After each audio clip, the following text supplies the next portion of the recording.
성경에 기록된 여러 기도 중 아굴의 기도가 있습니다. 그중 한 부분을 읽으면서 오늘의 이야기를 시작하겠습니다. 잠언 30장 7절부터 9절 말씀입니다. 주님께 두 가지 간청을 드리니 제가 죽기 전에 그것을 이루어 주십시오. 허위와 거짓말을 저에게서 멀리하여 주시고 저를 가난하게도 부유하게도 하지 마시고 오직 저에게 필요한 양식만을 주십시오. 제가 배가 불러서 주님을 부인하면서 주가 누구냐고 말하지 않게 하시고 제가 가난해서 도둑질을 하거나 하나님의 이름을 욕되게 하거나 하지 않도록 하여 주십시오. 저는 이 아굴의 기도를 읽을 때마다 항상 가슴속에서 무언가가 벅차오르는 것을 느끼곤 합니다. 무언가 감동 같은 울림이 느껴지는 것이죠. 이 아굴의 기도를 통해 말이죠.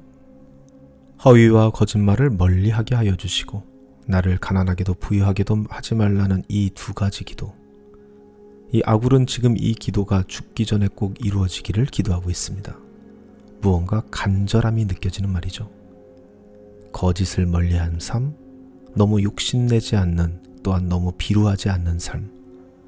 이 아굴이 그러한 삶을 꿈꾸는 것처럼 느껴지는 기도입니다.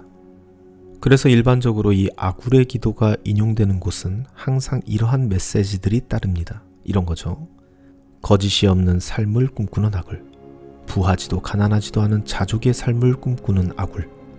이 아굴의 기도처럼 여러분도 정직하게 살아가시길, 그리고 자족하는 평안한 삶을 살아가시길 바랍니다. 이런 메시지죠. 좋은 말씀입니다. 거짓 없는 삶, 평안한 삶, 이런 삶 아주 바람직한 삶이라고 할 수 있죠. 하지만 제가 느끼고 있는 감동선은 그러한 것이 아닙니다. 아굴의 삶이 주제가 되는 그러한 감동이라면 저는 그런 감동과는 좀 다른 감동을 느낍니다. 다시 말하면 저는 이 아굴의 삶에서 감동을 느낀다기보다 이 기도를 하는 아굴의 마음에서 큰 감동을 느낍니다. 아굴의 마음은 정직도 자족도 아닙니다. 이 아굴의 마음은 내 삶에서 하나님이 떠나면 안 된다는 그 간절함이죠. 오늘 말씀을 다시 한번 읽어보시면 아굴의 기도는 하나님의 임재에 초점이 맞춰져 있음을 볼 수 있습니다. 내게 허위와 거짓이 있으면 안 됩니다. 왜냐하면 정의롭고 정직하신 하나님이 나에게 머물 수 없게 되기 때문입니다. 내가 너무 부유하면 안 됩니다. 그러면 내가 하나님을 부인하게 되기에 하나님께서 머무실 수가 없습니다. 내가 너무 가난해도 안 됩니다. 왜냐하면 내가 하나님을 저주하고 욕되게 할 수 있기 때문입니다. 그렇게 되면 하나님께서 내 삶에 머물 수가 없습니다.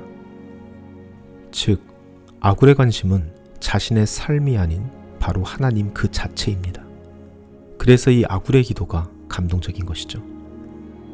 이 아굴의 기도는 자신이 어떤 존재인지를 깊이 묵상해 본 사람만이 할 수 있는 기도입니다. 하나님은 변하지 않으시지만 인간은 언제나 변할 수 있다는 것을 아는 사람만이 할 수 있는 기도입니다. 자신이 거짓될 수 있고 부유하며 자만할 수 있고 가난하여서 비루해질 수 있다는 것이죠. 우리는 생각보다 우리 자신에 대해 근거 없는 자신감을 가지고 있습니다. 세상이 아무리 변해도 나는 변하지 않을 거라는 그런 자신감 말이죠. 내가 안 변할 거라고 하는 것은 사실 교만에 가까운 생각입니다. 변하지 않는 분은 하나님 한 분밖에 없습니다.